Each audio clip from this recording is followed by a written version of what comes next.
নমস্কার, আপনারা দেখছেন বীরভূম আরসি টিভি। আপনাদের সঙ্গে আমি শুভাশিস। শুরু করছি আজকের সংবাদ। বিস্তারিত সংবাদে যাওয়ার আগে দেখে নেব সংবাদ শিরোনাম। মদ বন্ধের দাবিতে ডেপুটেশন জেলা শাসককে।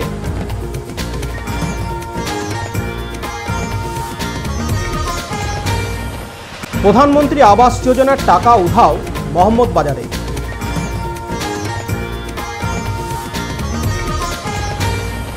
দুবরাজপুর আদালতে তোলা হলো সারদা কর্তা সুদীপ্ত সেনকে।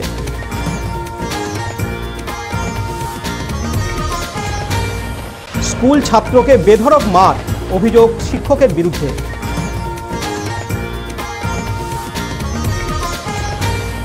অজগর সাপ উদ্ধার মহম্মদবাজারের খয়রাকুড়িতে।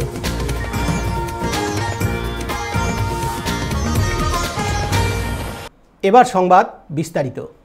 আজ সিউড়ি জেলা প্রশাসন ভবনে একটি স্বেচ্ছাসেবী সংস্থা মদ সেবন ও বিক্রির প্রতিবাদে ডেপুটেশন প্রদান করল জেলা শাসককে। সিউড়ি বাসস্ট্যান্ড থেকে একটি মিছিল বের করে জেলা প্রশাসন ভবনের সামনে অবস্থান বিক্ষোভ করে ও ডেপুটেশন প্রদান করে। ড্রাগের নেশা সর্বনাশা, সুস্থ সমাজ গঠনে মদ সেবন বড় অন্তরায়। বিভিন্ন স্বীকৃত তথ্য বৈজ্ঞানিক অনুসন্ধানে তা আজ প্রমাণিত। মদ সেবনে ব্যক্তির শারীরিক ও মানসিক ব্যাধি বৃদ্ধি পায়। যৌন হয়রানি, ধর্ষণ, ডাকাতি, খুনের মতো ঘটনা ঘটে। নির্যাতনের শিকার হন বাড়ির মহিলারা, যার ফলে বহু সংসার ভেঙেও যায়। বিশ্ব স্বাস্থ্য সংস্থা ওয়ার্ল্ড হেলথ অর্গানাইজেশনের মতে বর্তমানে ভারতে প্রতিদিন 15 জন মদ্যপায়ী মারা যান। প্রতি 96 মিনিটে একজন মারা যান। তাই একটি বেসরকারি সংস্থার উদ্যোগে আজ জেলা প্রশাসন ভবনে জেলা শাসককে একটি ডেপুটেশন প্রদান করা হয়। আমাদের সুস্থ সমাজ গড়তে চাই, মদমুক্ত বাংলা চাই, এপিসির দিচ্ছে ডাক, মদ চাই না দুধ চাই। এই স্লোগানে, এই অভিযানে আমরা বারবার আমাদের সন্তান সন্ততিকে হারাতে চাই না। আমাদের দেশের যে কুপ্রথা বৈজ্ঞানিক অনুসন্ধানে এবং অনেক বিশেষজ্ঞ ডাক্তারের মতেও চিকিৎসকদের আমরা জানতে পেরেছি মদ একটা মারণযুক্ত ব্যাধি এবং ওই থেকে আমাদের শারীরিক অসুস্থতা, মৃত্যু, এমনকি আমাদের অর্থ বা আমাদের সাংসারিক গৃহহত্যা, জুলুম, অত্যাচার, অন্যায় এই সব নিয়ে কী করছেন? আমরা চাইছি সরকারের কাছে যে যেন আমাদের সরকার এটাকে যেভাবে লাইসেন্স দেওয়ার জন্য বলছে সেটাও বন্ধ করা হোক এবং যারা প্রাক্তন লাইসেন্সের কাজ করছে ওটাকেও যেন তারা বন্ধ করে আমাদের সমাজকে সুশৃঙ্খলিত করুক, এই মরণ ব্যাধি থেকে আমাদেরকে জীবিত। ডেপুটেশন ডিএম ডিস্ট্রিক্ট ম্যাজিস্ট্রেটকে আমরা এই ব্যাপার নিয়ে সিগনেচার গণস্বাক্ষর নিয়ে আমরা ডেপুটেশন দিতে এসেছি এবং আমরা চাইছি যেন এটা আমাদের সাধ্যত একটা বিনয় বা অনুরোধ সরকারের কাছে যেন এটা আমাদের সমাজের একটা সুস্থতা ফিরিয়ে আনে। আপনার নাম? Obaidur Rahman, district convener, Birbhum এপিসিআর।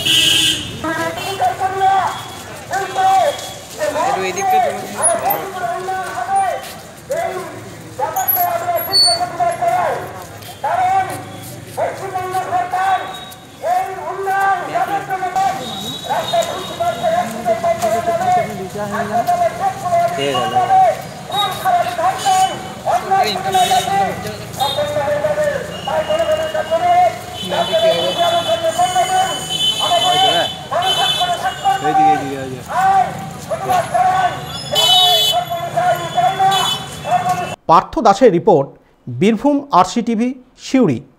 মহম্মদবাজার এলাকার ভুতুরা গ্রাম পঞ্চায়েতের বেহিরা সংসদের প্রধানমন্ত্রী আবাস যোজনার টাকা তুলে নেওয়ার অভিযোগ পঞ্চায়েত সদস্যের বিরুদ্ধে।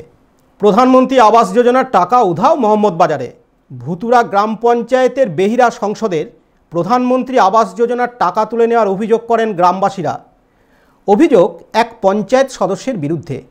15 থেকে 16 জন গ্রামবাসীর প্রধানমন্ত্রী আবাস যোজনায় পাওয়া প্রাপ্য টাকা তুলে নেয় ওই পঞ্চায়েত সদস্য বলে জানান গ্রামবাসীরা।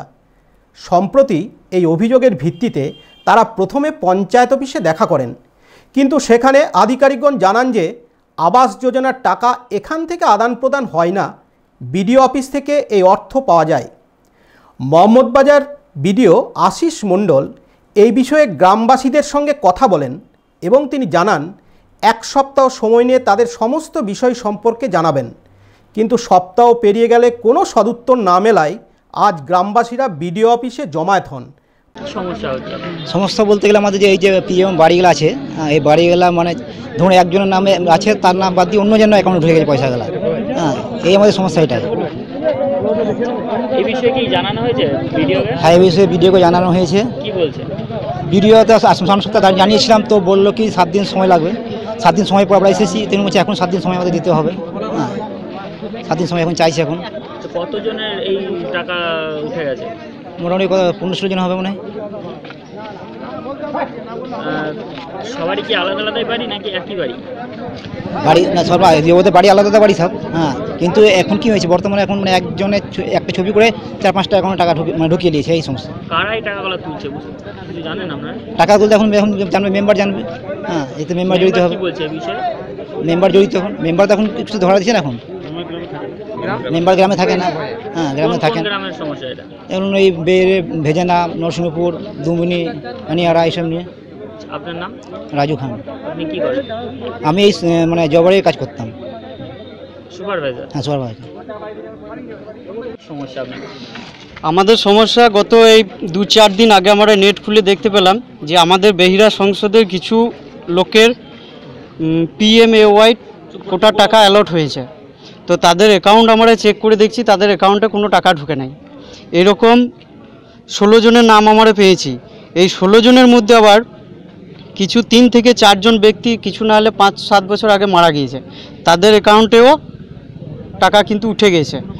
আর গত একটা পাওয়া গেছে, সেটা হচ্ছে নিমাই হাঁসদা, যে আমাদের সংসদের কোনো ভোটারই নয়, অন্য সংসদের ভোটার, আমাদের সংসদে কিন্তু বাড়ি পেয়েছে। আর কিছু 4-5টা পাওয়া গেছে, তাদের টাকা তাদের ভাইকে, তাদের পাশের বাড়িতে তাদের নামে দিয়ে দেওয়া হয়েছে, তাদের নামে অ্যালট হচ্ছে, কিন্তু তাদের অ্যাকাউন্টে কোনো টাকা ঢুকছে না। এই বিষয়ে আপনারা ভিডিওকে জানিয়েছেন? এই বিষয়ে ভিডিওকে আগের সোমবার দিন দরখাস্ত দেওয়া হয়েছিল। ভিডিও সাহেব বলেছিলেন যে 1 সপ্তাহ পর আমি ডেকে নেবো, এটার আমি যাচাই করে দেখছি। তো আজকে আমরা মোটামুটি 8 দিন পর এসেছি, এখনও ভিডিও সাহেব আবার 7 দিন সময় চাইছেন। বলছেন আমি স্যার আসুক, তদন্ত করে দেখব, তারপরে জানাবো। এই বিষয়ে তোমরা পঞ্চায়েতের কাছে জানাও। পঞ্চায়েতে গিয়েছিলাম, পঞ্চায়েতকে জানানো হয়েছে, কিন্তু পঞ্চায়েত বলছে এই ব্যাপারে আমরা কিছু জানি না, যা করেছে বিডিও অফিস। আপনারা কি চাইছেন? আমরা চাইছি গরিব মানুষের টাকা যার নামে অ্যালট হয়েছে সেই ব্যক্তি টাকাটা ফেরত পাক, আর যে ব্যক্তি এই ঘটনার জন্য জড়িত, যে করা করিয়েছে, তার জন্য শাস্তি হয়। আপনার নাম? আমার নাম অতনু পাল।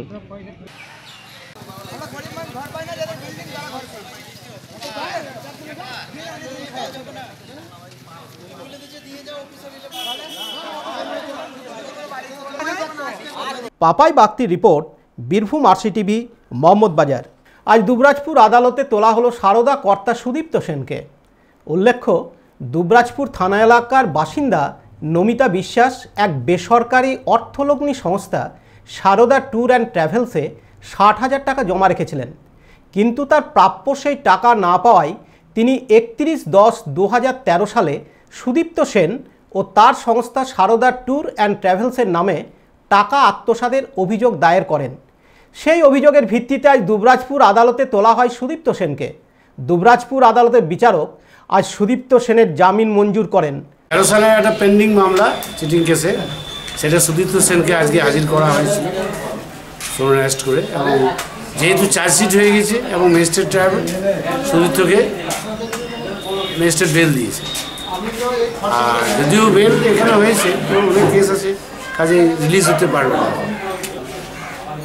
একজনই করেছেন এফআইআর, একজনই, এবং এফআইআরটা করার পর পেন্ডিং ছিল, অন্য 2-1 আসামি অ্যারেস্ট হয়েছিল, তারা বেলে আছে। সুদীপ্তকে আজকে আনানো হয়েছে। এবং এটা নমিতা বিশ্বাস একটা এফআইআর করেছিলেন, তার 60,000 টাকার উনি ডিপোজিট করেছিলেন সারদাতে।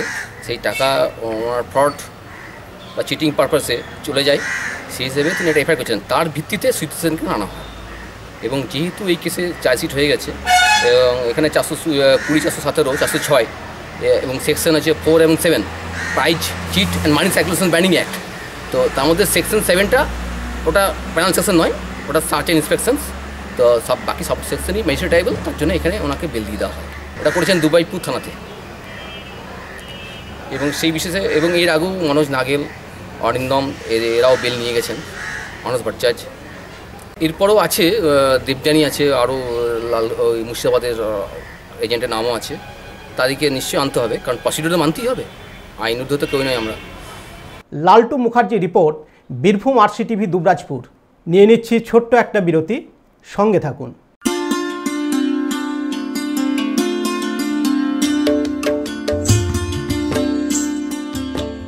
শীতের কমলা লেবু গল্প কথা ব্যস্ততায় হারিয়েছে মিঠে রোদ। পিকনিকের প্রোগ্রাম কবেই চৌপাট, শুধু থেকে গিয়েছে ব্যাট বল আর মেলা। থেকে যাওয়া খেলা ও মেলাকে এক পাতে আনছে এমজিএস স্পোর্টস একাডেমি। 2রা থেকে 9 ডিসেম্বর 2018 দুপুর 1টা থেকে রাত্রি 11টা সব পথ মিশবে বড় গুনসীমার এমজিএস স্পোর্টস একাডেমিতে।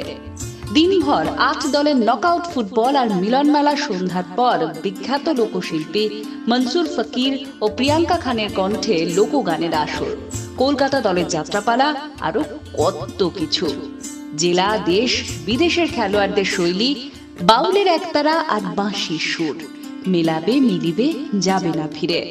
বিশেষ আকর্ষণ মহিলা ফুটবল। 8ই ডিসেম্বর 2018, স্থান বড় গুনসীমা, যাত্রা সদাইপুর, বীরভূম। ফিরে এলাম বিরতির পর। গতকাল সিউড়ি রামকৃষ্ণ বিদ্যাপীঠের 6ষ্ঠ শ্রেণীর ছাত্র অভিষেক মিত্রকে বেধড়ক মারধরের অভিযোগ উঠল বিদ্যালয়ের শিক্ষক ফেলারাম রুইদাসের বিরুদ্ধে। অভিযোগ, ইংরাজি পরীক্ষা চলাকালীন প্রশ্নপত্র ঠিকভাবে রাখা ছিল না ওই ছাত্রের। শিক্ষক ফেলারাম রুইদাস তাকে প্রশ্নপত্রটি ঠিকভাবে রাখতে বলেন। একটু পরে তিনি এসে দেখেন প্রশ্নপত্রটি তখনও ঠিক করে রাখেনি। তারপরই তাকে বেধড়ক মারধর করা হয় বলে জানায় অভিষেক। এই মারধরের ফলে কানের কাছে রক্তের দাগ রয়েছে তার। যদিও ওই অবস্থায় পরীক্ষা দেয় সে। বাড়িতে এসে বাবা মাকে গোটা বিষয়টি জানায়। এরপরই তাকে সিউড়ি সদর হাসপাতালে ভর্তি করা হয়। ছাত্রের বাবা স্কুল কর্তৃপক্ষকে লিখিত আকারে অভিযোগপত্র জমা দেন। একটা কোশ্চেন ছিল, আমি ভালো করে রাখতে গেলাম, বলছে ভালো করে রাখ, তাহলে বলছে এরকম করে রাখতে হয়, নিয়ে ভালো করে রাখতে গেলাম, নিয়ে আমাকে কানটা নিয়ে 7-8 পাক ধুয়ে দিল, নিয়ে পিঠে মারল। কোন স্যার? ফেলারাম রুইদাস। কি ছিল আজকে? আজকে ইংলিশ পরীক্ষা ছিল। হ্যাঁ। আর বলছি যে কোন বিষয়ের শিক্ষক? অঙ্ক। কিসে পড়িস? আমি 6-এ। কোন ক্লাস? 6। কেন মারলো তোকে? কেন মারলো? সিউড়ি সিসি রামকৃষ্ণ বিদ্যাপীঠ। কেন মারলো তোকে? হ্যাঁ, কেন মারলো? এই কোশ্চেনটা এরকম করে রাখতে গেছিলাম, নিয়ে পরে আমি বলছে ভালো করে রাখতে পারো না, নিয়ে ভালো করে রাখতে গেলাম, আমাকে মারতে লেগে গেল। কি দিয়ে মারলো তোকে? হ্যাঁ, কি দিয়ে মেরেছে? কোথায় কোথায় মারলো? এইখানে আর কোথায় বল, কোথায় মারলো বল? কানে আর পিঠে। তোর নাম? আমার নাম অভিষেক মিত্র। কোথায় বাড়ি? হ্যাঁ, কোথায় বাড়ি? সিউড়ি সনাতন পাড়া। ইংরেজি পরীক্ষা দিতে গেছিলো, তাদের ছেলে বলছে নি কোশ্চেনটা রাখতে গেছে, নিয়ে বলছে ভালো করে রাখতে পারছি না, ভালো করে রাখতে গেল তো বাস মারধর শুরু। মাস্টারমশাই নামে যে ফেলারাম রুইদাস বললো,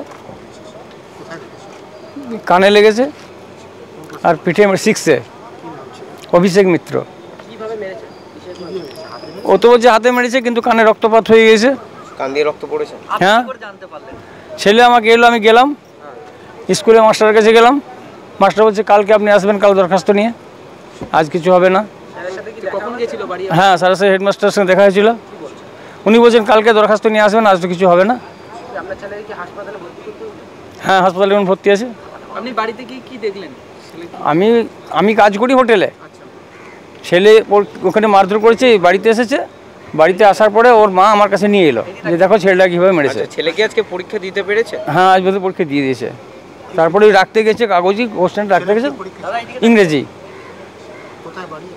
আমি সিউড়ি 4 নম্বরে থাকি, 4 নম্বর ওয়ার্ড, সনাতন পাড়া। আমার নাম পরীক্ষিত মিত্র।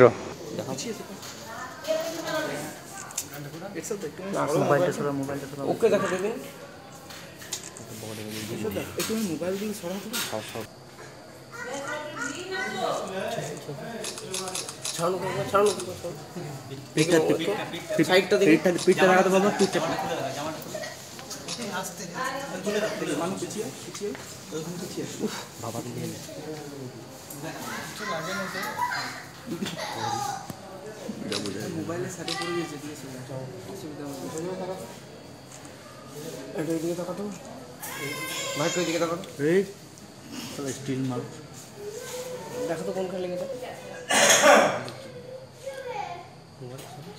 পার্থ দাসের রিপোর্ট, বীরভূম RCTV সিউড়ি।